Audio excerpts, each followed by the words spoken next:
नहीं, बिल्कुल देखिए कविता, मुझे लग रहा है कि अभी तो मार्केट को पूरी तरह से क्लैरिटी आई है कि एनडीए ही गवर्नमेंट बनाएगी। बट अभी जो सबसे बड़ा इश्यू है वो ये है कि 9 तारीख को पॉसिबली 8 या 9 तारीख को जब गवर्नमेंट नई गवर्नमेंट स्worn इन हो जाएगी, तब कैबिनेट का कॉन्स्टिट्यूशन क्या रहेगा? मेरे ख्याल से देखिए मार्केट बहुत उत्साह से देख रहा है कि जो इम्पोर्टेंट मिनिस्ट्रीज़ है जैसे फाइनेंस है, होम मिनिस्ट्री है, एक्सटर्नल अफेयर्स है, रेलवेज़, डिफेंस, ये सारे पोर्टफोलियोज आइदर बीजेपी रिटेन करती है या इसमें कोई अलायंस पार्टनर्स को उनको शेयर करना पड़ेगा। बट ओवरऑल मुझे लगता है कि एक बार गवर्नमेंट फॉर्मेशन होती है उसके बाद सबकी नजरें गवर्नमेंट के इकोनॉमिक एजेंडा यानी 100 डे एजेंडा पे रहेगी, उसके बाद बजट के ऊपर नजरें रहेंगी जो जुलाई में आएगा। तो आई थिंक मोटा मोटी मार्केट मान के चल रही है कि ये गवर्नमेंट स्टेबल होगी, हालांकि कोalition गवर्नमेंट रहेगी और इस प्रकार के इकोनॉमिक रिफॉर्म्स ये अनाउंस करता है, इससे मार्केट आगे आने वाले दिनों में और भी रिलेट होगा। अभी तो फिलहाल मैं समझता हूँ कि 23,000 का एक लेवल है जहाँ पे शायद मार्केट कंसोलिडेट होगा। एक बार गवर्नमेंट फॉर्मेशन होती है, गवर्नमेंट अपनी थॉट प्रोसेस और अपनी कमेंट्री मार्केट्स को अनाउंस करती है, उसके बाद थोड़ी सी क्लैरिटी आएगी और उसके बाद स्टॉक स्पेसिफिक एक्शन आपको काफी देखने को मिलेगा। हालांकि देखिए आज डिफेंस सेक्टर चला है जो कल नहीं चला था। मार्केट में ऐसा अनुमान है कि गवर्नमेंट डिफेंस और रेलवेज को फोकस कंटिन्यूस रखेगी, बड़ा इन्वेस्टमेंट अनाउंस करेगी और यही शायद कारण है कि आज आप देख रहे हो कि सारे रेलवे स्टॉक्स, डिफेंस स्टॉक्स काफी तेजी में दिख रहे हैं। तो ये मामला चलता रहेगा बट क्लैरिटी तो आपको मेरे ख्याल से गवर्नमेंट फॉर्मेशन के बाद आएगी जब मिनिस्ट्रीज अनाउंस होगी। तो तब तक मेरे ख्याल से मार्केट्स में ये जो तेजी का माहौल है वो कंटिन्यूस रहेगा। बट हाँ, इसमें कोई डाउट नहीं कि 23,000 के बाद 23,000 23,200 के करीब थोड़ा सा मार्केट कंसोलिडेट होगा, क्योंकि मार्केट अभी भी पूरी तरह से कॉन्फिडेंट नहीं है कि कौन से पोर्टफोलियोज किसको मिलेंगे। तो आई थिंक नेट नेट ये बाय ऑन डिक्लाइन का मार्केट है बट थोड़ा लंबा नजरिया लेके इसमें निवेश का एक मौका बन सकता है। देखिए मुझे लगता है कि प्रशांत, जुबिलेंट फूडवर्क्स की बात करें तो क्यूएसआर स्पेस में ये सबसे बड़ा प्लेयर है, सबसे बड़ी ज्योग्राफिकल रीच है और जिस प्रकार का कंजम्पशन थीम इंडिया में चल रहा है, मेरे ख्याल से इनका प्रोडक्ट तो काफी वेल एस्टेब्लिश्ड है और सबसे बड़ी बात इनके पास डिसेंट प्राइसिंग पावर है। पिछले साल इनके रॉ मटेरियल कॉस्ट थोड़े बढ़ गए थे तो मार्जिन प्रेशर थोड़ा सा था, लेकिन अभी जो माहौल इकोनॉमी में है, जो ऑन ग्राउंड डिमांड सिग्नल्स दिख रहे हैं, इससे यही लग रहा है कि 24-25 इनके लिए काफी अच्छा रहेगा, क्योंकि कोविड के बाद इनकी डाइनआउट फैसिलिटी बिल्कुल बंद के बराबर हो चुकी थी। अभी वो पूरी तरह से पीक लेवल पे काम कर रही है, प्लस ऑनलाइन बिजनेस चल रहा है और प्लस काफी नए प्रोडक्ट्स जुबिलेंट फूडवर्क्स लॉन्च करने की बात कर रहे हैं। तो मुझे लगता है कि देखिए इन्होंने शायद थोड़ी सी ऊपरी लेवल पे स्टॉक लिया है, पर अगर नजरिया थोड़ा सा ये लंबा रखे, क्योंकि देखिए ऐसे स्टॉक्स में वैल्यूएशन सस्ते नहीं होते, ऑलरेडी वैल्यूएशन प्रीमियम वैल्यूएशन पे स्टॉक चलते हैं क्योंकि बी टू सी वाला बिजनेस होता है। तो मुझे लगता है कि अगर ये 12 से 15 महीने का व्यू लेके काम करते हैं तो मुझे लगता है कि 625 650 का भी एक नियर टर्म का टारगेट बन सकता है। इसमें कोई डाउट नहीं कि मार्जिन प्रेशर जो पिछले साल था इस साल इंप्रूव हो जाएगा और ऑब्वियसली अगर वॉल्यूम ग्रोथ आता है और ऑब्वियसली हमने देखा है कि second half of financial year normally इनके लिए और बेहतरीन रहता है। तो आई वुड सजेस्ट दैट अभी भी होल्ड करें, अगर हो सके तो थोड़ा सा एवरेज भी कर सकते हैं। 510 515 का अगर रेट आता है और अगर ये थोड़ा सा एवरेज करे तो इनकी एवरेज और कम हो जाएगी। बट 12 टू 15 मंथ्स में 620 650 का एक नियर टर्म का टारगेट बन सकता है। तो I would suggest to hold on. ख्याल से देखिए काफी बेहतरीन बैंक है और साउथ की बैंक है। इनका कासा रेशियो, इनका जो डिपॉजिट ज्यादातर बेस है वो साउथ इंडिया बेस्ड है और नंबर्स मैं कहूंगा प्रशांत, पिछले क्वार्टर के बहुत ही दमदार आ गए थे। मुझे लगता है कि अगर नजरिया अगर वापस 6 to 12 मंथ्स का है, देखो बैंकिंग सेक्टर हमको लगता है कि बजट में जो भी गवर्नमेंट इनिशिएटिव्स अनाउंस करेंगे जुलाई में, वहां पे इंफ्रास्ट्रक्चर, कॉर्पोरेट कैपेक्स को लेके बहुत बड़ी अनाउंसमेंट्स होने की अपेक्षा और वहां पे बैंकिंग बहुत बड़ा रोल प्ले करेगा। तो मुझे लगता है कि इनको घबराना नहीं है। मेरे ख्याल से वापस मैं यही कहूंगा कि कम से कम 6 to 12 मंथ्स का नजरिया ले, यहाँ पे करीबन 37 38 का एक नियर टर्म का वैल्यू बन सकता है, बट टाइम फ्रेम थोड़ा सा मीडियम टर्म रखे, क्योंकि शॉर्ट टर्म में जब तक नंबर्स नहीं आते अप्रैल के जून के प्लस जुलाई का बजट अनाउंस नहीं होता, तब तक स्टॉक एक छोटे रेंज में चलेगा। बट ओवरऑल फंडामेंटल्स अच्छे हैं तो यहाँ पे भी होल्ड करें। 12 से 15 महीने में मुझे लगता है कि 37 38 की एक नियर टर्म की वैल्यू पॉसिबल है, तो तब तक होल्ड ऑन करने की राय से कविता। देखिए ये स्टॉक एक ऐसा स्टॉक है जो काफी चर्चे में है। यहाँ पे काफी बड़े एचएनआई इन्वेस्टर जैसे विजय केडिया जी ने भी बड़ा स्टेक लिया है। फंडामेंटल्स की बात करें तो देखिए ये कंपनी करीबन 4,500 करोड़ के ऑर्डर बुक पे बैठी है, बहुत स्ट्रॉन्ग रेवेन्यू विजिबिलिटी है अगले 12 से 18 महीने के लिए और जिस प्रकार के नतीजे आ गए हैं और जिस प्रकार का इनका फोकस हाइड्रो पावर सेक्टर पे है, मुझे लगता है कि इनकी काफ़ी मार्केट डोमिनेंस इस सेगमेंट पे है और होपफुली जब गवर्नमेंट नया बजट अनाउंस करेगा, तब पावर जनरेशन को लेके इस सेक्टर के डेफिनिटली बड़े रिफॉर्म्स और बड़े अनाउंसमेंट्स आने की अपेक्षा रहेगी। तो मेरे ख्याल से देखिए अगर इनका नज़रिया 12-15 महीना है, तो मुझे तो लगता है कि इसमें कोई इनको डरने की बात नहीं है क्योंकि ऑर्डर बुक ट्रैक्शन अच्छा है, मार्जिन भी इंप्रूव हो रहे हैं, प्लस नए ऑर्डर्स आने की भी अपेक्षा है। तो यहाँ पे करीबन 85-90 का भी एक फेयर वैल्यू बन सकता है, but I think time frame थोड़ा लंबा रखिए क्योंकि इन्होंने थोड़ा ऊपरी लेवल पे स्टॉक लिया है, तो मैं इनको कहूँगा 12-15 महीना होल्ड करिए, अच्छी खासी कमाई होगी, यहाँ पे होल्ड करने की राय। नहीं, मेरे ख्याल से देखिए बीसीएल इंडस्ट्रीज में जो सबसे बड़ा ट्रिगर पॉइंट है वो उनकी एथेनॉल फैसिलिटी है। हालाँकि ये एडिबल ऑयल भी बनाते हैं, लेकिन कंपनी का जो ग्रोथ इंजन है वो एथेनॉल से आएगा और देखिए गवर्नमेंट का जो फोकस है एथेनॉल के ऊपर एथेनॉल का जो ब्लेंडिंग रेशियो है वो एफवाई 25 से वो 20% करना चाहते हैं, अभी 10% है। तो इसमें कोई डाउट नहीं कि एथेनॉल की डिमांड बहुत तेज़ी से बढ़ रही है।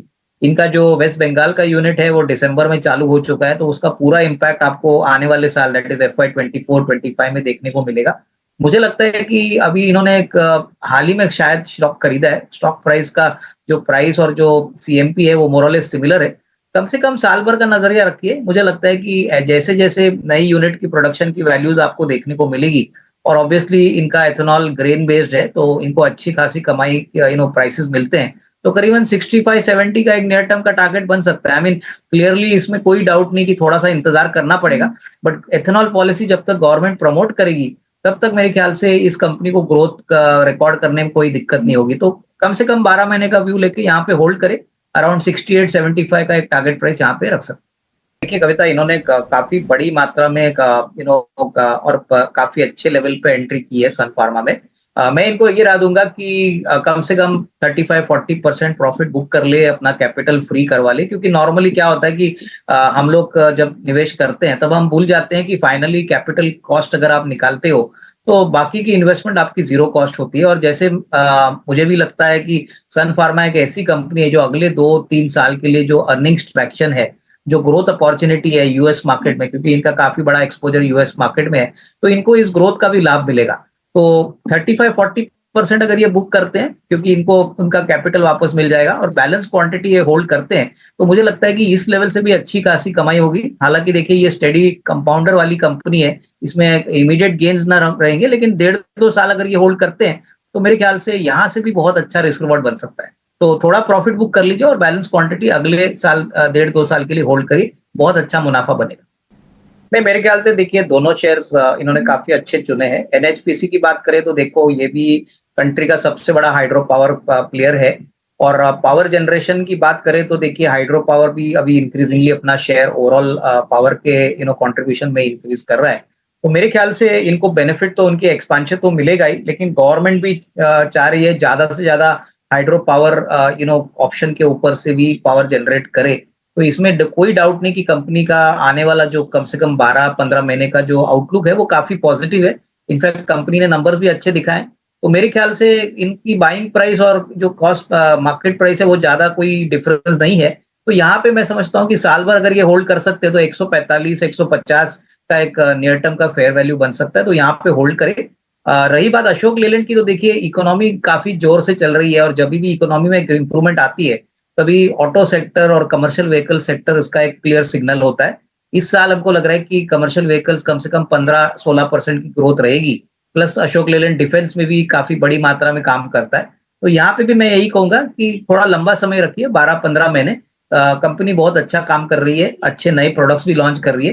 तो यहाँ पे भी करीबन 270-275 का एक फेयर वैल्यू बन सकता है। तो यहाँ पे होल्ड करने की राय। से इनको लार्ज कैप में ही ज़्यादा पैसा लगाना चाहिए। मेरे ख्याल से मैं चाहूँगा कि लार्सन एंड टूब्रो जो एक अच्छा कॉम्बिनेशन है डिफेंस का, कैपिटल गुड्स, इंफ्रास्ट्रक्चर का, तो यहाँ पे ये थोड़ा पैसा लगा सकते हैं। मुझे लगता है कि अभी करीबन 3400 चल रहा है, काफ़ी अच्छी एंट्री लेवल प्राइस हो सकती है 3450, 3500 के पास में। और दूसरा शेयर जो डिफेंस सेक्टर का है क्योंकि डिफेंस एक ऐसा सेक्टर है जो मुझे लगता है कि बहुत ही अच्छी ग्रोथ आने वाले 2-3 साल के लिए आपको मिलेगी, वो रहेगा भारत इलेक्ट्रॉनिक्स।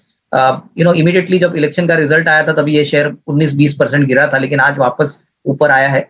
यहाँ पे भी करीबन 275 280 का जो रेंज है, वहां पे अगर ये एक्यूमुलेट करते हैं तो करीबन 350 360 का एक नियर टर्म का टारगेट बन सकता है। अगेन ये नियर टर्म का टारगेट्स है, अगले 2-3 साल के तो टारगेट्स और भी अच्छे रहने की पॉसिबिलिटी है।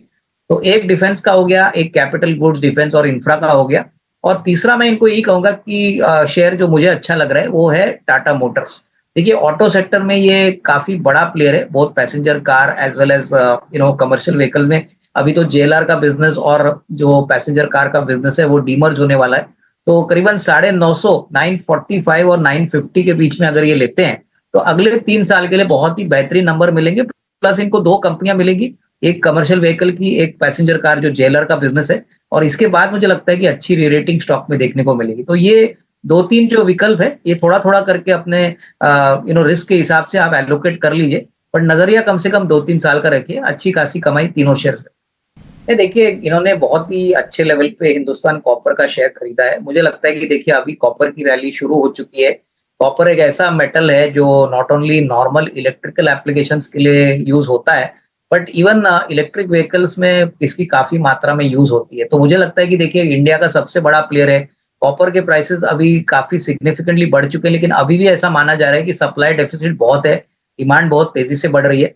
तो मुझे लग रहा है कि इनको अभी कोई भी शेयर बेचना नहीं चाहिए। अगले 12-15 महीने का अगर ये पोजीशन होल्ड करते हैं, तो मुझे लगता है कि ये 390 400 प्लस लेवल्स भी हिंदुस्तान कॉपर दिखा सकता है। तो आई थिंक यहाँ पे होल्ड करने की राय। और कविता, दूसरा शेयर कौन सा था, if you can please tell me? Bharat electronics 210 BL. देखिए भारत इलेक्ट्रॉनिक्स तो मैंने अभी आपके चैनल पे कहा कि बहुत ही बेहतरीन विकल्प है अगर लंबी अवधि के लिए रखना है। तो यहाँ पे हमारा जो फेयर वैल्यू है अगले 12-15 महीने में वो कम से कम 340 350 रुपए है। तो इन्होंने एंट्री लेवल भी बहुत अच्छी ली है, और डिफेंस एक ऐसा सेक्टर है जो हमको लगता है कि आने वाले 1.5-2 साल में बहुत अच्छा रहेगा। प्लस 75,000 करोड़ की इनकी कंपनी की ऑर्डर बुक है, बिल्कुल कर्जा मुक्त है। तो यहाँ पे होल्ड करें। आई थिंक यहाँ पे अभी बेचने की जरूरत नहीं है, लेकिन हाँ अराउंड 12 to 15 मंथ्स में टारगेट प्राइस करीबन 340 350 हमारा मानना है। नहीं, मेरे ख्याल से देखिए आईओसी की पहली अगर हम बात करें तो मुझे लग रहा है कि डेफिनेटली ऑयल मार्केटिंग कंपनीज का पिक्चर जो है वो काफी स्टेबल लग रहा है। पहली बात तो देखिए इनके जो सबसे बड़े दो कस्टमर सेगमेंट्स होते हैं, एविएशन और ऑटोमोबाइल, यहाँ पे हमने देखा है कि पिछले 2-3 क्वार्टर से थ्रूपुट भी बढ़ रहा है, क्रूड के प्राइसेस भी अभी काफी स्टेबल हो चुके हैं। तो मुझे लग रहा है कि डिविडेंड यील्ड तो अट्रैक्टिव पॉइंट है ही आईओसी का, बट इस साल दैट इज FY25 में आपको प्रॉफिटेबिलिटी कंपनी अच्छा रिकॉर्ड करेगी, ऐसा संकेत मिल रहा है। तो कहीं ना कहीं जो डाउनस्ट्रीम प्लेयर्स है जैसे आईओसी है, मुझे लगता है कि यहाँ पे आपको होल्ड करना चाहिए। करीबन 225 230 का एक नियर टर्म का टारगेट बन सकता है अगर आपका नजरिया 12-15 महीने।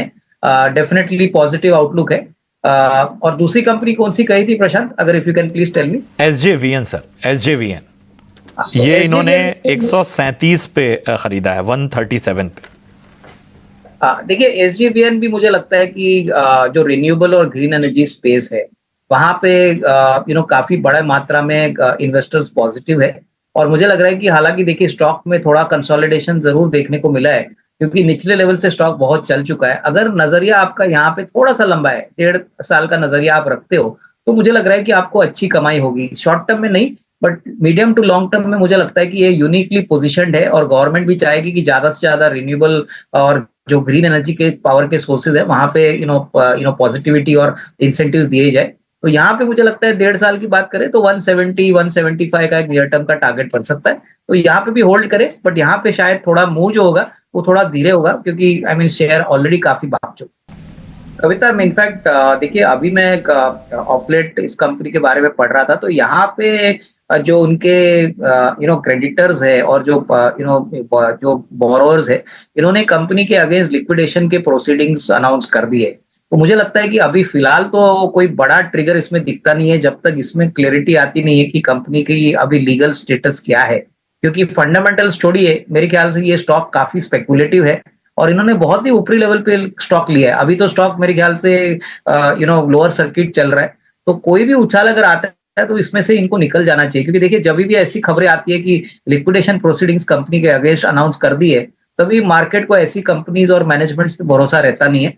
तो बेटर टू एग्जिट। यहाँ पे कोई भी उछाल मिलता है, मेरे ख्याल से इवन करंट लेवल पे ये निकल सकते हैं, तो जो भी कैपिटल बनेगा वो कोई दूसरे शेयर में डाले जहां पे कम से कम अपना लॉस वो रिकवर कर सकते। ख्याल से देखिए होटल सेक्टर तो अभी भी काफी पॉजिटिव चल रहा है, लेकिन अगर हम रिटर्न की बात करें तो मुझे लगता है कि देखिए इन्वेस्टर को याद रखना चाहिए कि रिटर्न कमाने के लिए आपको ज्यादा लंबा समय तक इन्वेस्टेड रहना जरूरी है। तो अगर 1.5-2 साल का नजरिया है तो मेरे ख्याल से डेफिनेटली इसमें पोटेंशियल है। इनकी जो अफोर्डेबल होटल की प्रॉपर्टीज है वो काफी पॉपुलर है, प्लस अगले 1.5-2 साल में जो कैपेक्स ये अनाउंस करने वाले हैं इसका भी बेनिफिट कंपनी को मिलेगा।